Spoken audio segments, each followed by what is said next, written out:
In this video presentation, we're going to see how to connect OPC UA clients to the open automation software OPC UA Server. To follow along, we can go into the knowledge base under Support Knowledge Base. On the left, we'll expand data connectors and go into OPC UA Client, then select the Getting Started OPC UA Client article. There we see that the first step is to verify that you have a license for the OPC Client feature. So we'll start the Configure application and go to Configure License.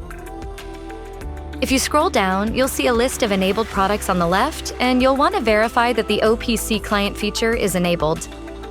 Next, we'll go directly to the OPC Client if you want to connect to OAS. You'll be able to access all tag values from the OAS system, and that includes whatever data source they have defined: Modbus, Siemens, Allen Bradley, OPC UA, to other OPC UA servers, calculation tags. They're all accessible directly here from the OPC UA client, so we'll add a server connection. Then we need to specify the endpoint to connect to, and that's going to be opc.tcp:// followed by the IP address of the system you want to connect to where OAS is running. If it's on the same system, you can use localhost, followed by a colon and the port number that OAS uses. That port number is 5-8-7-2-8 by default, but you can change it under Configure Options. Let's go to Configure Options to show that now. Under the networking section, you'll see the default port numbers. Right here we see the OAS OPC UA server port is 58728. The next step is to use whatever security policy OAS has provided. It does support several different connection types. We'll then specify a username and password to connect to. You'll want to use an OAS username and password that has access rights to browse tags and groups and read.write tag values. To confirm these permissions, the easiest way is to go into the security group you've defined under OAS. You may have an admin user group or create one specifically for OPC UA connections. If I select the admin group, the features I'm talking about are under the tags property of a security group, specifically the ability to get tag group names and get tag names. Those two options need to be enabled, or you can enable all features. Also make sure that reading of tags is not disabled, and if you intend to write to OAS tag values, make sure writing is also not disabled. You can selectively disable writing for certain tags from this security group. Now I'll enter the username and password for the OAS admin user and click Connect. At this point, we can browse to the local connection and drill down to a particular tag or variable. By default, we only see the tag's value. If I bring that into the OPC client, we'll see the current value from OAS. You might wonder why we don't see all tag properties. There are over 600 tag properties accessible. To enable that, go back to Configure Options, go to the OPC tab, and uncheck Property Value Only in OPC UA Browse. According to the help text, this setting shows only the value of a tag when browsing an OAS OPC UA server. Uncheck it and click Apply Changes. Now let's return to the Unified Automation UA Expert and browse another tag. This time we can see all tag properties of that particular tag. It's just that simple. All tag values accessible in OAS are available to third-party OPC clients. You can take any tag and drag it in, and it will add all variables for that tag.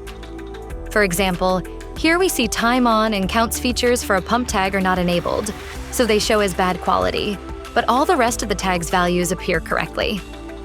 If we go back to the knowledge base article, one of the steps involves authorizing the OPC UA client certificate. That's step 3. To do this, go into the directory under Program Data Open Automation Software PKI Server. That's for Windows. For Linux, it's under the Config Files directory, also under PKI/server. In that folder, you may find a rejected subfolder with a certificate from the OPC UA client. Simply move that rejected certificate into the trusted folder.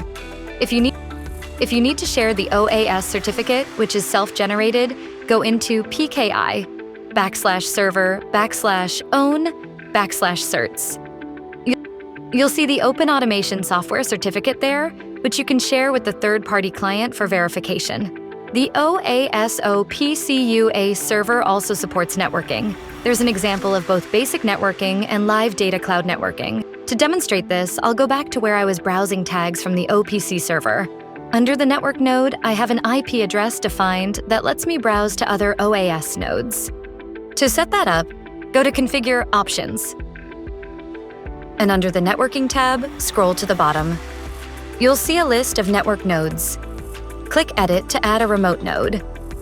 Enter the IP address of the remote system.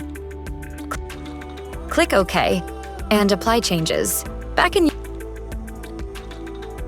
UA Expert, when I rebrowse the network node section, I'll see the new IP address listed. If I expand it and I'm authenticated using a username and password with access to that remote OAS engine, I'll now be connected to a different engine. In this case, it's using the same tags, so it might not be immediately obvious, but I'll clear the list, drag in a ramp value, and confirm it's live. Just to verify this is from the remote node, I'll stop runtime on the local service. The value continues to update, confirming it's now coming from the remote OAS engine. So the OPC client on my local system is now networked over to the remote node using its IP address in the node ID.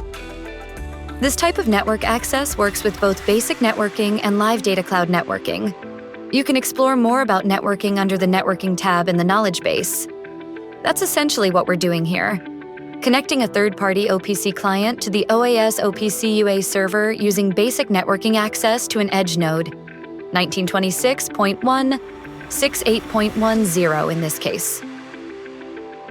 If you'd like to try the open automation software OPC UA Server from your third-party OPC client, you can download a free 30-day trial by selecting the download button.